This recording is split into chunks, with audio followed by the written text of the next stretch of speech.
Thank you. Can everybody hear me all right in the back there? It's really a pleasure for me to come and speak to you about a subject matter that's really near and dear to my heart. In part because of my role as an officer of the board, in my bio says I became an officer 17 years ago, but prior to that I worked 20 years in the wood products manufacturing industry, and about 12 of that as a supervisor. And I think back to my early days as a supervisor where probably not dissimilar for a lot of you is on Friday I wasn't one, on Monday I was one, and I was basically issued a radio and a set of keys and told, you're a supervisor, now go forth. And floundered for quite a while, trying to figure what my path was. What was I supposed to do? What was expected of me? So one of the first things that I did when I decided to take on a position with WorkSafeBC was I partnered with a couple other officers to try and build some programs and some curriculums around supervision. Because we really identified that not only is there a big hole, a big gap in resources available to supervisors, but we also identified the fact that supervision and the selection of supervisors is one of the most important decisions an organization can make in regards to determining their safety success. We're going to talk a little bit about why that is and some of the pitfalls that companies fall into when they're selecting supervisors and designing a supervisory system. So we're going to spend a little bit of time today talking about some key terms so that we get our terms straight. I'm a believer that words are very powerful. If you're going to use a term, then understand really what the parameters of that term is and really what we're talking about. Getting back to fundamentals. And we're going to talk about some of the responsibilities the various stakeholders and the safety management relationship have. And then we're going to spend a little bit of time talking about something that we call the cornerstones of due diligence.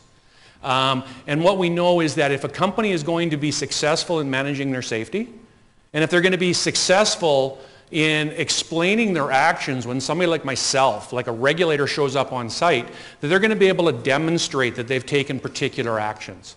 And then we're going to talk a little bit about the relationship between an effective supervision system and the effect that that system has on your overall safety culture. And we're going to learn about the fact that, in fact, supervision is one of the key determining factors as to whether you're going to experience a positive or a negative safety environment or safety culture in your workplace. So I want you to think about this for just a minute. How has the responsibility of supervisors changed, say, in the past decade? Think about that. For those of you that are supervisors now, show of hands, how many people would consider themselves a supervisor now? About roughly half the room. So has your responsibility changed in the last decade in terms of being a supervisor? How so?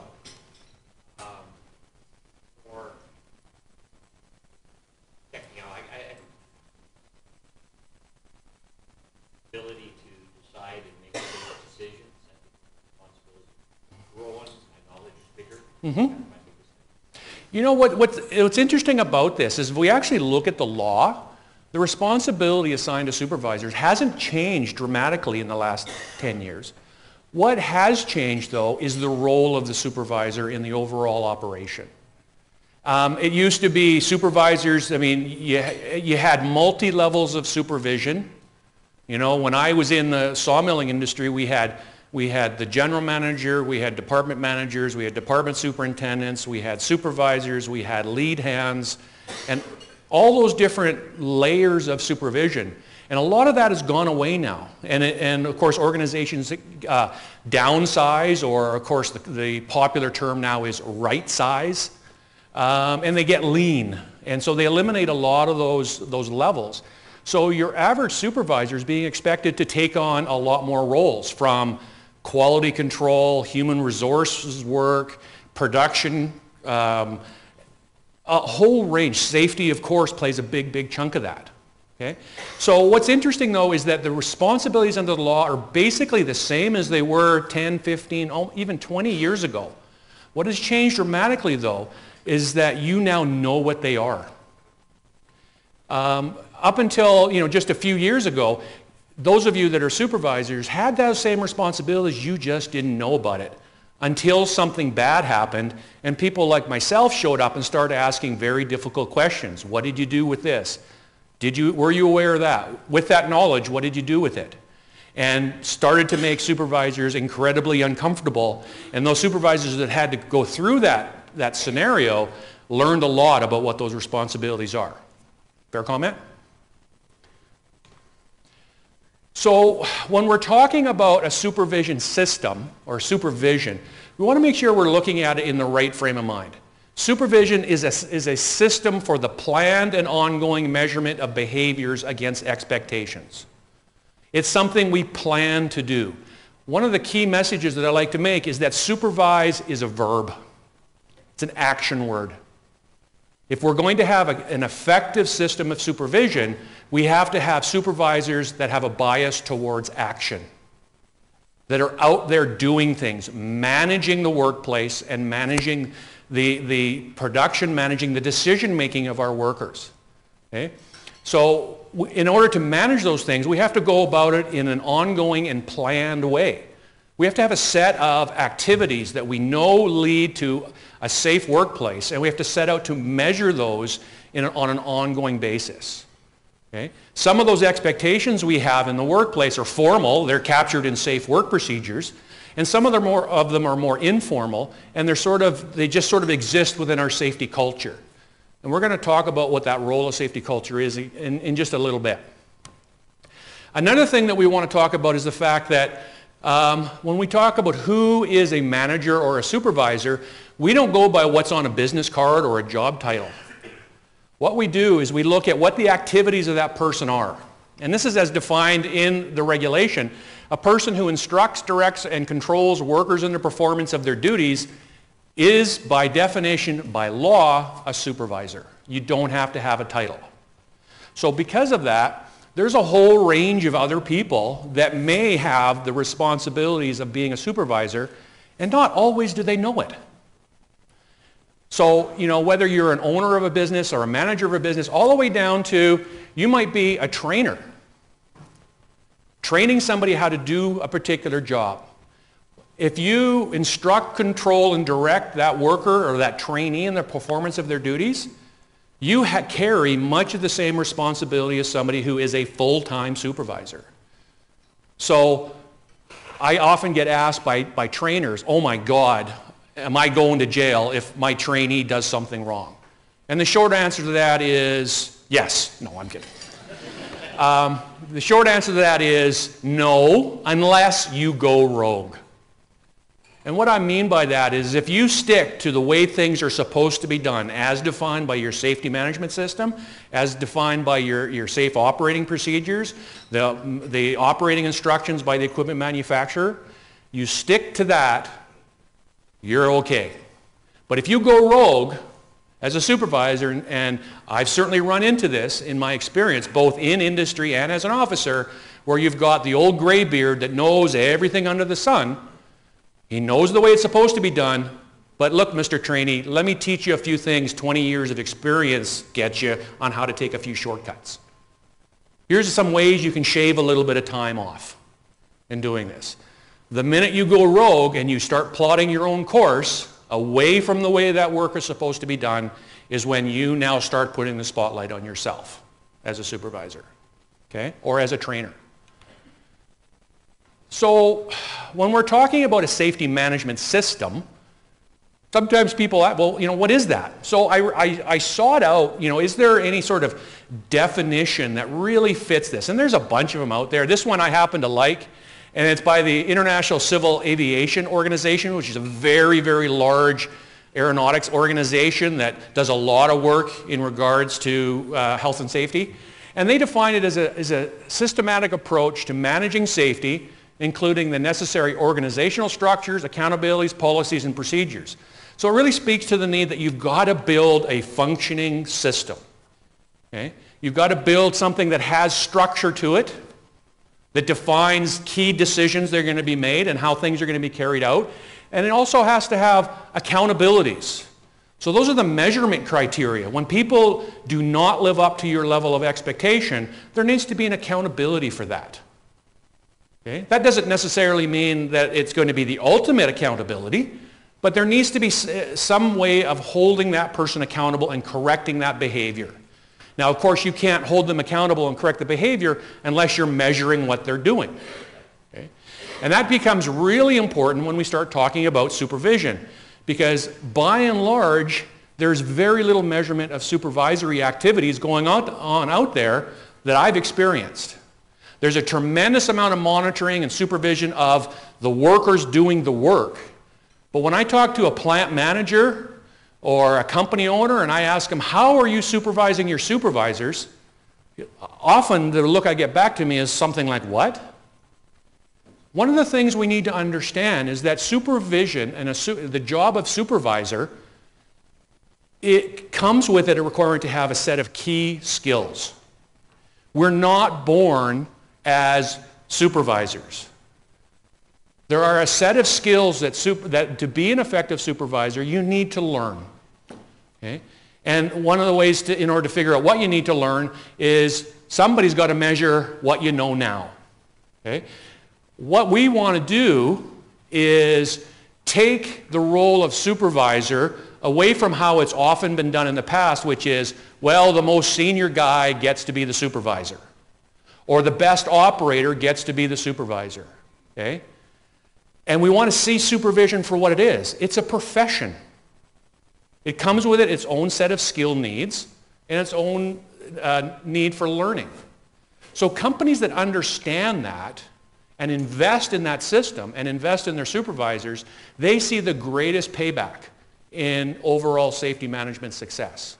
The companies that go, well, I give it to the most senior guy, well, just think to yourself for a second. Have you ever encountered somebody that's brilliant at what they do, but is also a class A-hole? Right? Think about that. Often that's the person, because he's the best at what he does, maybe been there the longest, that naturally progresses into that supervisory position, just almost by default. Well, that decision that business owner makes to graduate people into the supervisory role that way is almost destined to always fail. You need to select the right person who has the right temperament and the willingness to learn the skills to become effective. We also throw the term around about due diligence, something that we've heard in safety management for many, many, many years. The term due diligence, I'm going to give you the 25-cent tour of how we got to where we are in this whole concept of due diligence. Okay? So it all started back in 1978 with a landmark case that went before the Supreme Court of Canada called Regina, Latin for the Queen, versus the city of Sault Ste. Marie in 1978. So the city of Sault Ste. Marie had an environmental incident. Okay? Now, you're probably aware that there's different categories of law. There's criminal law, there's civil law, there's also administrative law. Okay? So environmental law, health and safety law fall under a regulatory regime of administrative law that falls under a subset called strict liability law. Now, the difference between strict liability law and criminal law is in criminal law, the accuser, the Crown, has to prove two elements. The act happened, in law it's called the actus reus, and that you also had the intent to commit the act. In law it's called the mens rea, Latin. $10 worth of Latin education here. So you have to prove those two elements. And of those two elements, by far the most difficult element to prove is the mens rea, or the intent. I intended to commit that act, or I intended that outcome to happen. Well, the key difference between criminal law and strict liability law is that the accuser does not have to prove intent. Just that thing happened on your watch. You are responsible to try and prevent it from happening. Okay? Much, much easier to prove if you don't have to prove intent. So for the first time in Canada in 1978, the court heard an argument from the city of Sault Ste. Marie that said, well, if the Crown has a much easier case to make us guilty, should we not get credit for all of the things we did to prevent that event, that environmental incident?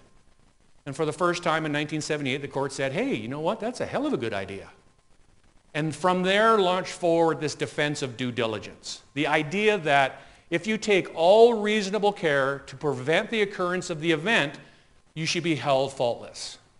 Now, can you see a couple of really key words in that legal definition? What jumps out at you? This concept of reasonable care. It doesn't say you have to be perfect. It says you have to take reasonable precautions, reasonable actions. What would the average person expect in that scenario? Now, reasonable is fluid.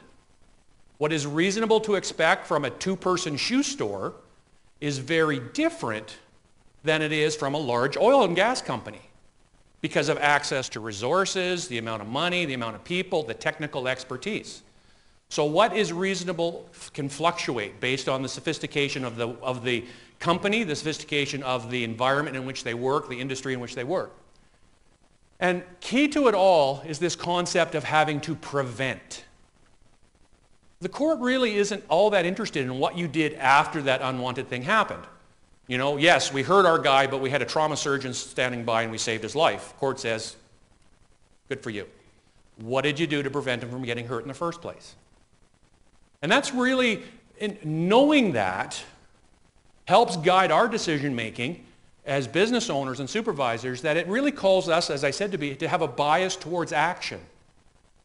All of our activity should be geared towards, or at least the majority of our activity should be geared towards preventing that unwanted thing from happening. And it's all about, as I said, it's an action-based defense. I've had conversations with business owners and employers who've said, when I said, what did you do to prevent this? And they said, I really believe in safety. Great. What did you do to prevent it? My workers are my biggest asset. They mean the world to me. Great. What did you do to prevent this? And that's really when I say supervisors need to have a bias towards action. It's the what did you do to prevent question that you're setting out to answer every day that you're on the job. So there's some key responsibilities here in the safety management relationship. Of course, at the higher levels, they're going to set up the structure, right? They're going to set the vision for the company. What they really want that company to achieve, both from production, from quality, and for safety. They set that out. And it's the role of the supervisor, really, to give voice to that vision. It doesn't matter how strong the vision is.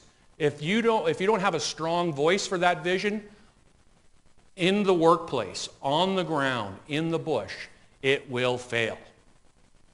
And again, that brings me full circle back to one of the most critical decisions that a business owner can make is setting out how they set up their supervision system and who they select to fill those jobs.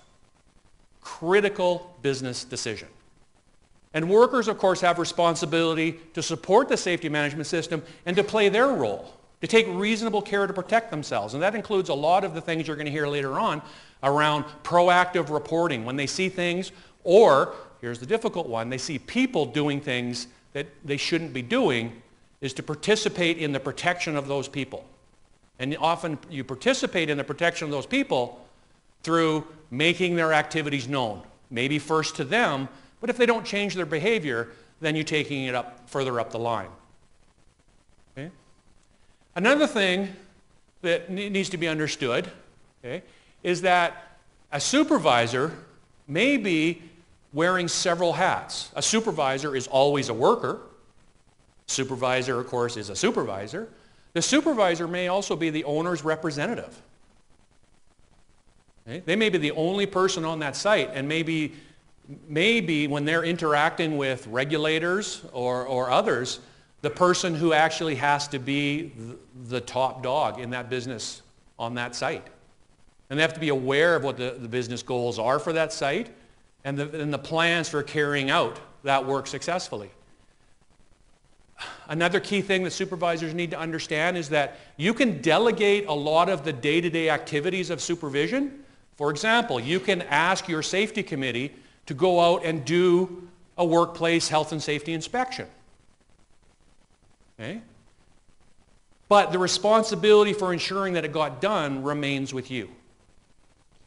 The responsibility to make sure that it's done properly remains with you. You can delegate the activities, you can't give away the responsibility.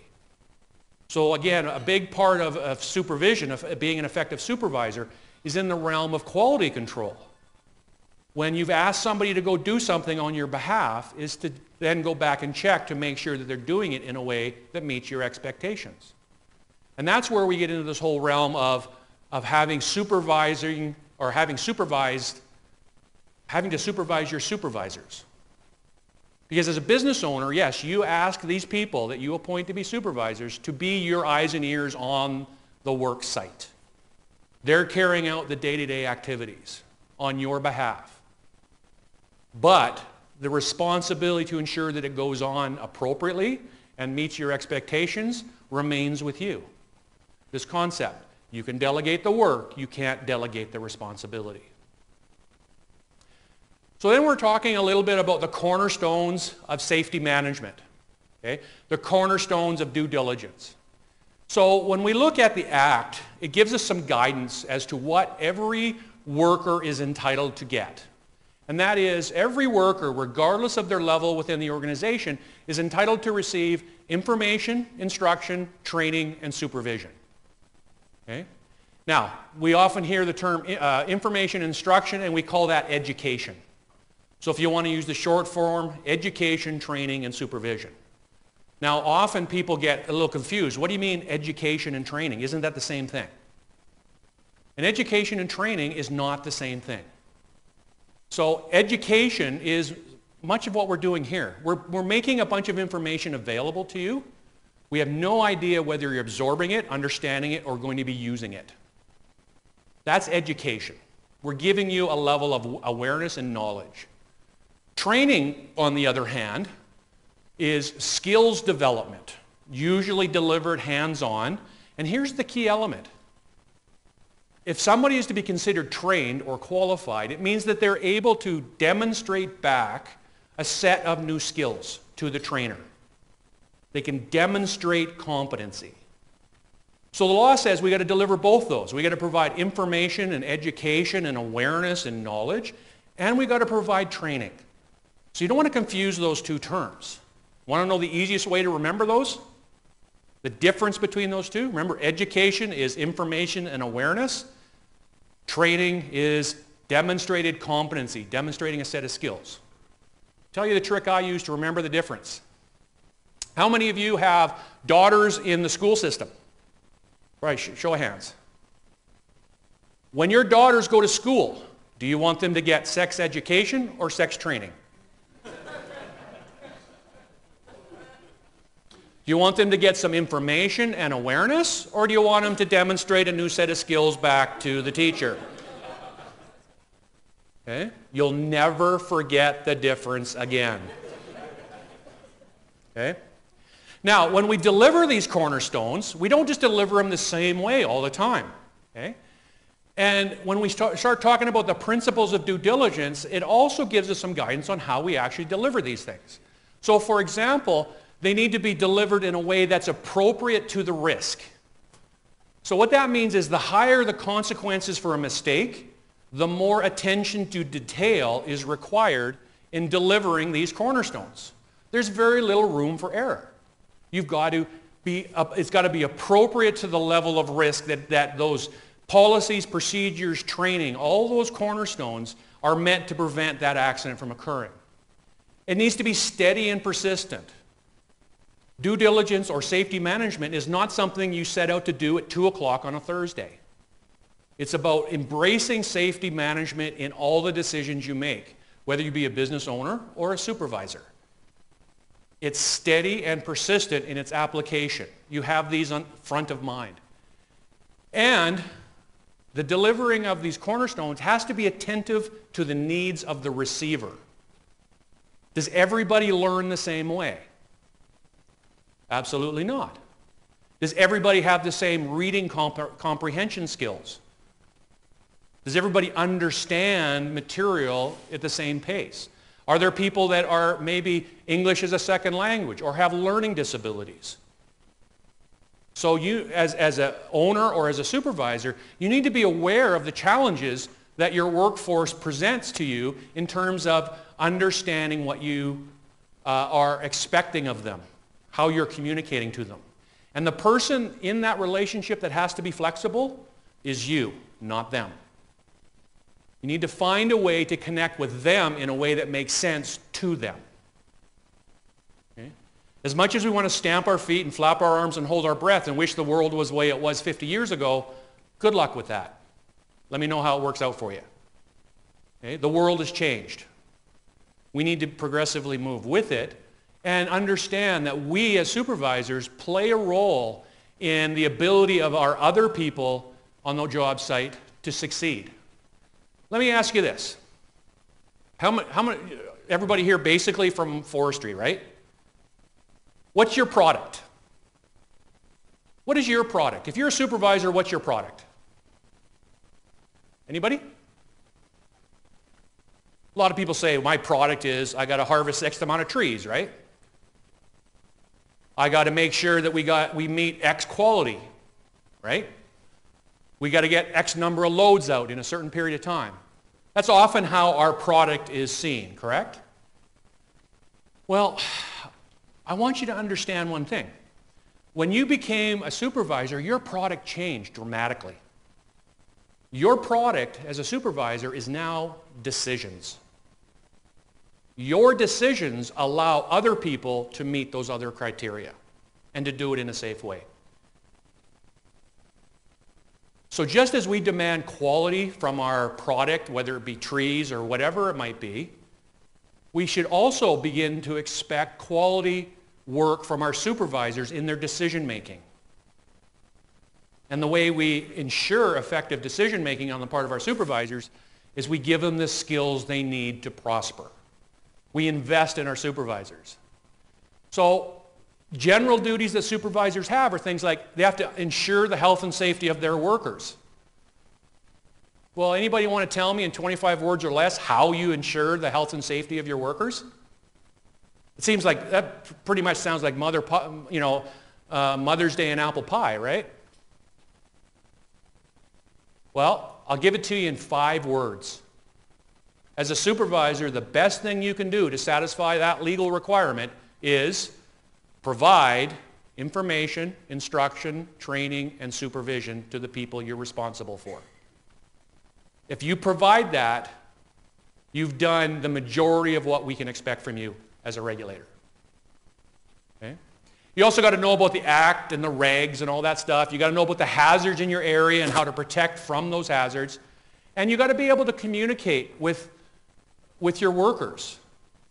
You got to be able to explain to them what you expect in a clear and comprehensive way so that you give them a chance to succeed. So if we were going to build a supervisor in our lab, these are the skills that an effective supervisor would need to have, whether it be the ability to recognize hazard or resolve conflict. You guys don't have any conflict in your workplaces, right? No. Being able to change behavior, being able to know what to document and how to document. Okay? Understanding the various regulatory regimes, doing an incident investigation. And here's a big one, the ability to communicate effectively, whether you're one-on-one or in a group setting like we're doing here, whether you're communicating in writing or you're communicating with that really weird group of people out there, the young worker. Because I guarantee you one thing, what motivates us does not motivate them.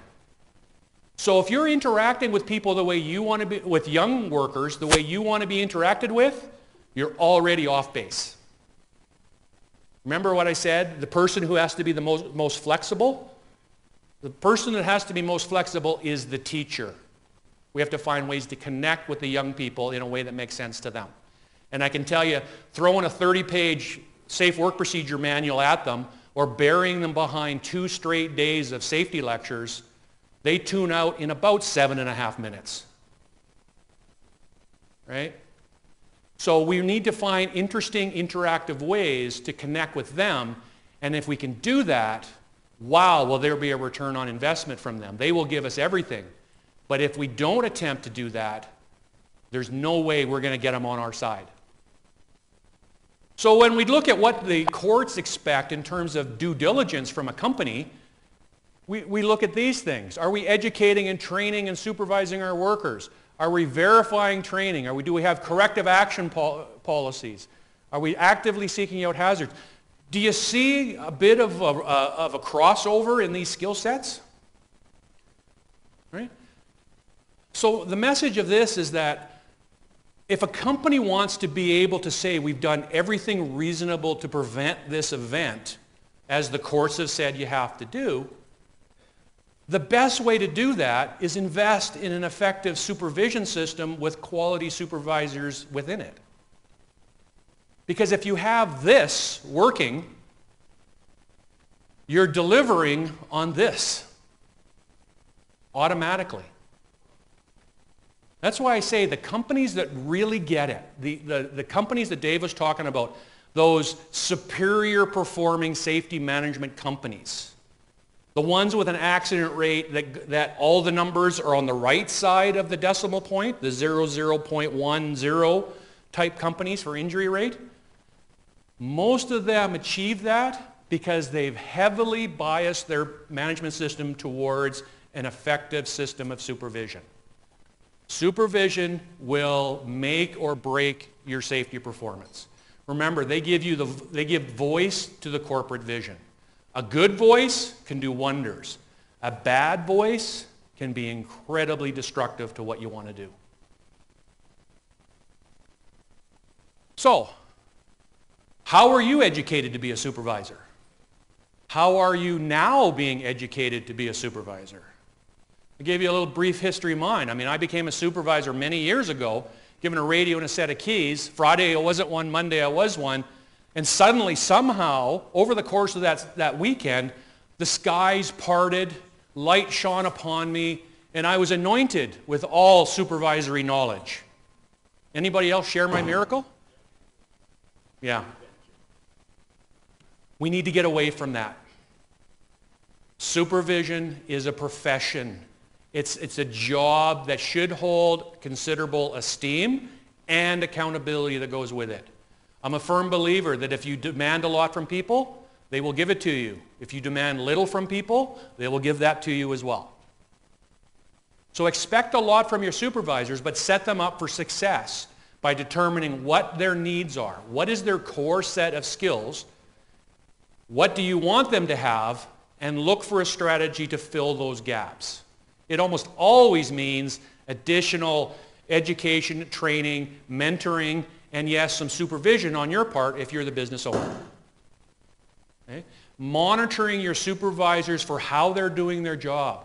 How are they interacting with their people? What is the culture on the job site when they're there?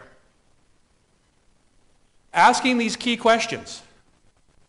How do we educate and train and supervise our supervisors? If you just go back and look within your own organization and ask that question of yourself, that'll start you down the path you want to go.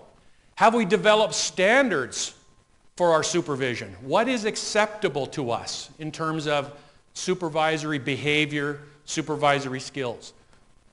How do we evaluate whether our supervisors are giving us what we want from them?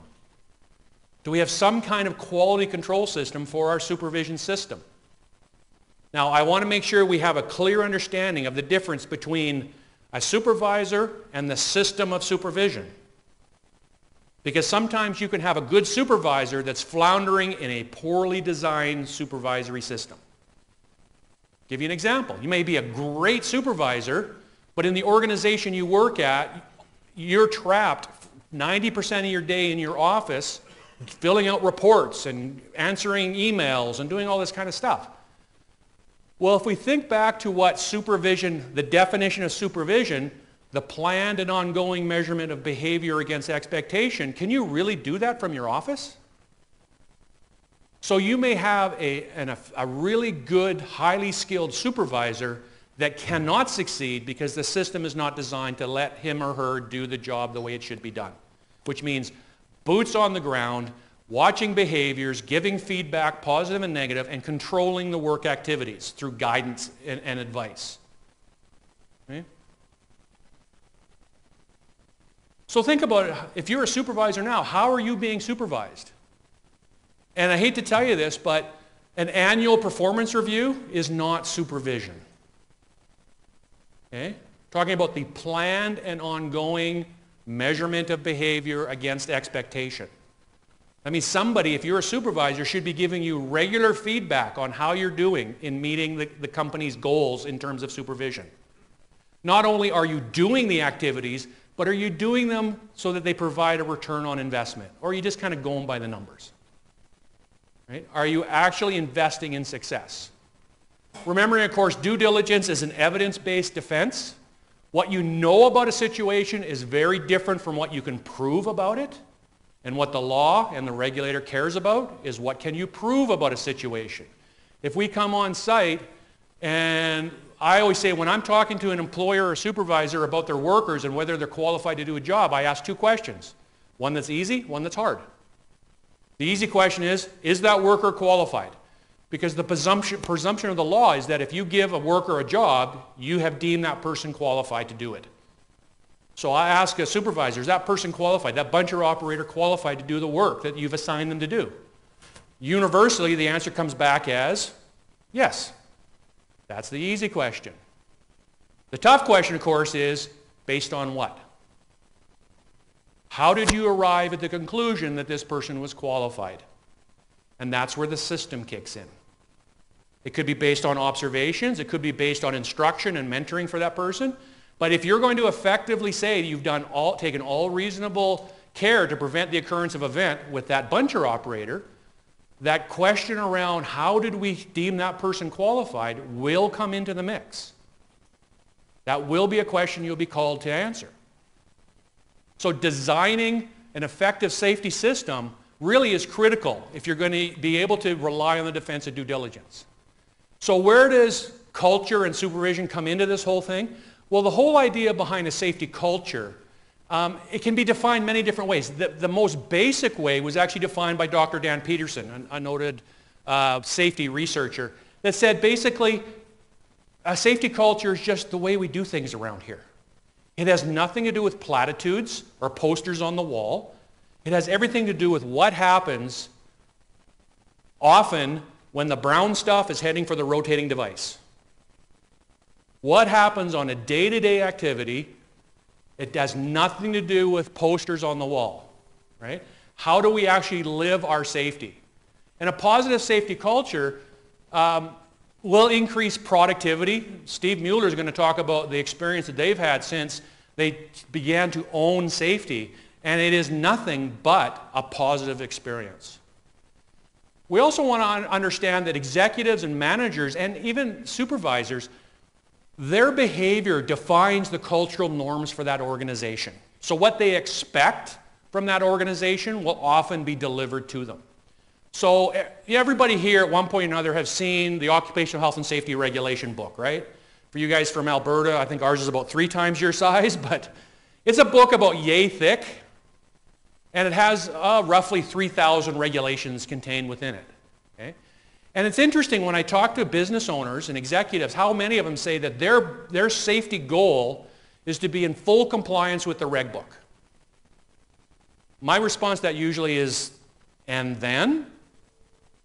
Because you want to put the regulation in the right context. The regulation, that 2 inches of paper in a book, is the least safe you're allowed to be under law.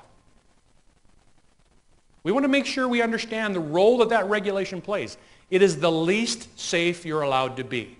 So I'm waiting to meet the executive that says our safety goal is to be the least safe we're allowed to be under law, and put that on a poster and sign it.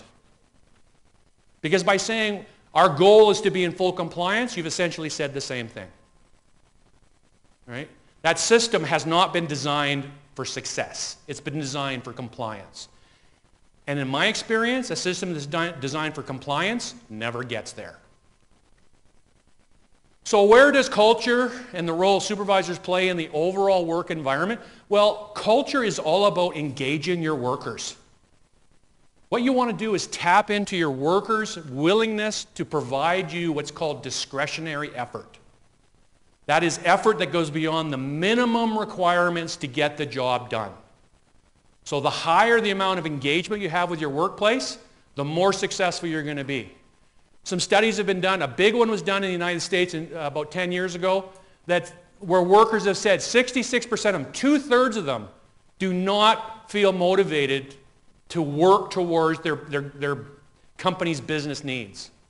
And 25% of them are just there for the paycheck. They really don't give a damn. So who's to blame for that? Is that their problem? Well, I'm a believer that it's really our problem. Right? There's a reason why they've become disengaged. Studies, the big study done by Molson Coors, a huge conglomerate of beer breweries. They studied and found that engaged workers who felt that they were valued by their organization, valued, listened to, and held in high regard by their employer, were 5 times less likely than disengaged workers to be involved in an accident. Okay? There were 7 times less likely to have a lost time accident, and when they did get hurt, their cost was only $63 on average versus an average cost of $392. Okay? So we're talking about a very, very bottom line issue to your overall success. I'm going to wrap up in just a minute. I got the high sign. How engagement affects your business? Again, by having an effective safety management system, an effective system of supervision that draws the most out of the workplace, out of their workers, you can see the effect that it has on quality, customer service, cost control, and loyalty. And of course, loyalty now is becoming the preeminent issue that we have. How do we find good people? And even more importantly, how do we keep our good people? That is becoming a real challenge. So how do we get to great safety? First of all, we got to learn at all levels. I always cringe a little bit when I see an executive or a business owner that says, I don't have time for safety, I hire somebody to do that. I've got a safety coordinator or a safety director. Sorry, Mr. Business Owner, you set the tone. You need to at least educate yourself basically in what health and safety management is about and what your role is. And they need to get in the field and they need to see what's going on. You can't learn about safety performance on the ground by reading a set of charts or tables. And where we can, we need to design out, or I would say plan out, the hazards in our workplace. If we simply take a couple of minutes to think about what we're doing before we plan out an activity and involve the right group of people to have input and challenge them to participate, we can actually design or plan out a lot of our hazards. Okay? And we need to focus on what our safety messaging is. Somebody earlier said, what about human error? Well, in my role as a board officer, I have investigated, I've had the unfortunate reality of having to investigate 33 workplace fatalities. And I've also investigated hundreds of other events and accidents. And there's one common thread that I see through almost all of those, and that is the person that was involved in that accident was honestly trying to bring about a result that they thought the company wanted. They may have been doing it in a way that the company didn't want them to do it, but they thought it was consistent with the business goals.